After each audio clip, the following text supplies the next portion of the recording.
Well, welcome to the weekly technical analysis review for Monday, October the 21st. I'm Fibonacci at xm.com, and for this week we're going to be looking at the dollar yen, the euro pound, and the Aussie dollar. So starting first with the dollar yen pair, looking at the momentum indicators for the near-term bias, we can see that it's somewhat mixed. The stochastics are pointing downwards, pointing to a loss of momentum. We had seen a bit of a rally in the previous weeks. The RSI though is slightly tilted higher, suggesting above the 50 level, suggesting there is still some positive momentum there, and we can see that prices at the moment are hovering around the 50% Fibonacci retracement of the down leg from 112.39 to 104.44.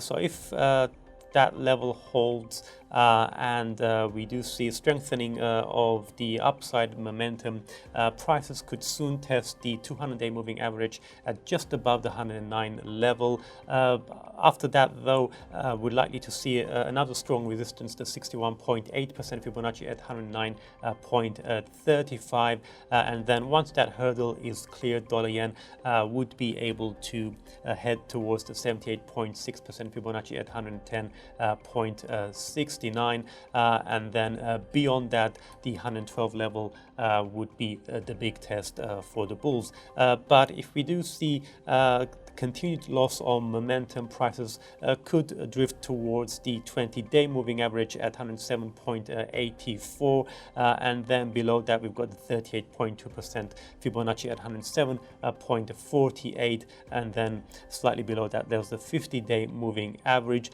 So if prices fail to be supported by those key levels, dollar yen might then slip towards the 23.6% Fibonacci at 106.32. Looking at the more medium-term picture though, we still have a neutral outlook still in place, and that doesn't look likely to change soon, though we are seeing somewhat of a more positive picture slowly emerging. So if there's a greater risk of a shift to bullish outlook than a bearish one. Looking next to the euro pound pair, it's looking very bearish at the moment for the pair. Looking at the stochastics, it's in oversold territory, though there is an attempt for the percentage K line to cross above its percentage D line. Looking at the MACD, the histogram has fallen deeper into negative territory and is way below its red signal line.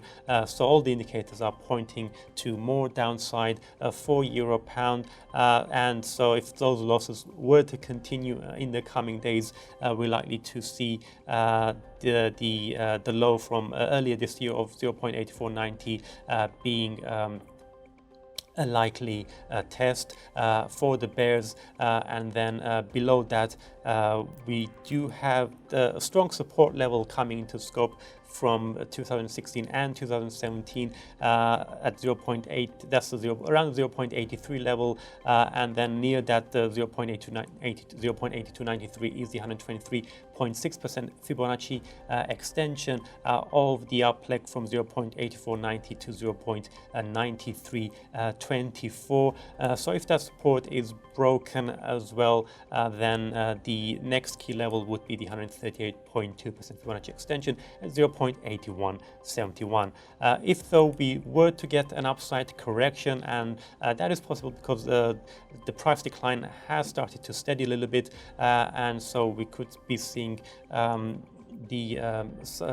signs of a possible correction. But if that was to happen, we're likely to see the first resistance coming at the 78.6% Fibonacci at 0.8668. Above that we do have an important level at the 61.8% Fibonacci at just above the 0.88 handle. That's also where the 200-day moving average and the 20-day moving averages currently lie, and then above that there's the 50% Fibonacci at 0.8907, and then above that we do have the 100 and 50-day moving averages before prices would be able to aim for the 0.90 handle near the 38.2% Fibonacci.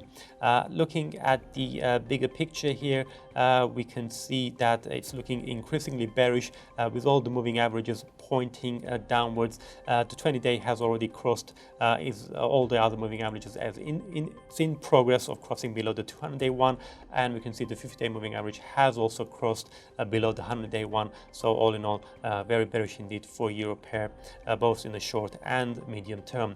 And finally for today, looking at the Aussie dollar, we can see it's struggling to break above the key resistance level at just above the Ichimoku cloud, and the 50% Fibonacci retracement of the Dowling from 0.7081 to 0.6670. So that level is around 0.6875. It also acted as strong resistance back in September. So if Aussie dollar clears that hurdle, it's then likely to test the 61.8% Fibonacci at 0.6924. Above that, another important barrier, we've got that long-term descending trend line, which is closely aligned with the 200-day moving average, and then further up we've got the 78.6% Fibonacci at 0.6993. So it looks like if the Aussie dollar's rally was to continue, it's going to face some strong resistance on the upside. But looking at the downside, possible support areas to watch for, we've got the 38.2% Fibonacci at 0.6827. Below that is the 0.68 handle, and then further down there's a 23.6% Fibonacci at 0.6767. At the moment though, a downside correction is not looking very likely. The RSI is still climbing, hasn't even reached the overbought level, and the MACD has just turned positive. But the more longer run picture at the moment is still somewhat bearish, though if the current pattern holds, it could soon shift to a neutral one. So that's it from me. Thank you very much for watching, and have a great day.